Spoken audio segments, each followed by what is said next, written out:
Hello बच्चों, study class में आपका स्वागत है। आज हम क्वेश्चन आंसर करने वाले हैं। अध्याय 15 श्रेया की कनाडा यात्रा। कस्तूरी क्लास 4 का ये चैप्टर है 15 श्रेया की कनाडा यात्रा। तो प्रश्न पिटारे से प्रश्न उत्तर करते हैं। पहला प्रश्न देखिए, बहुविकल्पीय प्रश्न है। तो क का सही जवाब होगा ऑप्शन नंबर 3 सियानसी। ख का सही जवाब है ऑप्शन नंबर 2 कनाडा। ग का सही उत्तर होगा ऑप्शन नंबर 2 15 दिन।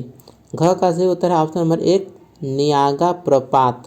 ठीक है, अब आगे पढ़ो, समझो और उत्तर दो। प्रश्न संख्या क, श्रेया खुशी से क्यों झूम उठी थी? तो इसका उत्तर है श्रेया डाकिये द्वारा लाए गए लिफाफे को पाकर खुशी से झूम उठी। प्रश्न संख्या ख, श्रेया कनाडा कैसे पहुंची? तो इसका उत्तर है श्रेया कनाडा वायुयान द्वारा पहुंची। प्रश्न संख्या ग, सबसे पहले सियानसी श्रेया को कहाँ घुमाने ले गई? तो इसका सही जवाब है सबसे पहले सियानसी श्रेया को टोरंटो घुमाने ले गई।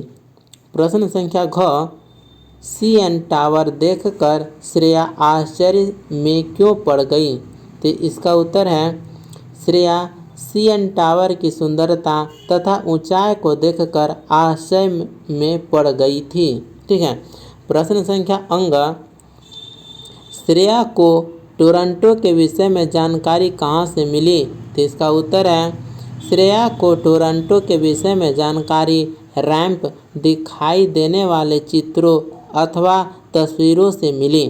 प्रश्न संख्या च, वे नियाग्रा प्रपात पर तक कैसे पहुँचे? तो इसका उत्तर होगा वे टैक्सी तथा बस पकड़कर नियाग्रा जलप्रपात तक पहुँचे। अब आते हैं प्रश्न संख्या 2, नियाग्रा प्रपात का संक्षेप में परिचय और उसकी विशेषता बताओ। तो इसका उत्तर है यह जलप्रपात 50 फुट ऊंचा है। इसमें पानी गिरने पर धुंध का बादल सा उठता है। इस झरने के पीछे कांच की सुरंग बनी है जिसमें बड़े बड़े स्टीमर चलते हैं। अतः यह जलप्रपात विश्व भर के पर्यटकों को आकर्षित करता है। ठीक है, अब आते हैं प्रश्न संख्या 3 की ओर। सही वाक्य पर सही और गलत पर गलत लगाओ।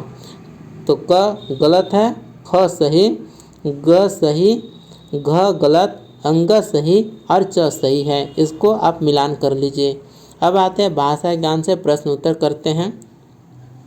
तो भाषा ज्ञान का पहला प्रश्न हो गया, भारत संज्ञा शब्द है और भारतीय विशेषण शब्द है। इसी प्रकार निम्न शब्दों से विशेषण शब्द बनाओ। तो इस प्रकार आंसर होगा जीव जीवित, बनावट बनावटी, घमंड घमंडी, मानव मानवीय, अज्ञान अज्ञानी, बनारस बनारसी। ठीक है, अब आते हैं प्रश्न संख्या 2 जो अपने से बनाइएगा। प्रश्न संख्या 3, निम्न शब्दों के लिंग बदलो। ठीक है, तो लिंग बदलना है भाई बहन, बालक बालिका, सखा सखी, पापा मम्मी, नायक नायिका, अध्यापक अध्यापिका। प्रश्न संख्या 4, निम्न उपसर्गों से शब्द रचना करो। ठीक है, तो अब से शब्द बनेगा अपमान, अपराध, अपवर्तन। उप से शब्द बनेगा उपकार, उपजाऊ, उपहार। नि से शब्द बनेगा निडर, निर्मल, निकृष्ट। ला से शब्द बनेगा लाजवाब, लाइलाज, लाचार। ठीक है, अब आते हैं 5वें प्रश्न की ओर। प्रश्न है निम्न प्रत्ययों से शब्द रचना करो। ठीक है, तो आहट का घबराहट होगा आई। ठीक है, आहट से घबराहट, मुस्कुराहट, बुदबुदाहट। ठीक है, अब आई से बनेगा शब्द पढ़ाई, लिखाई, जमाई। ठीक है, कर प्रत्यय से शब्द बनेगा सोकर, बोकर, धोकर। ठीक है, इस प्रकार से ये अध्याय 15 श्रेया की कनाडा यात्रा यहीं पर संपन्न होता है। मिलते हैं हम अगले वीडियो में, तब तक के लिए धन्यवाद।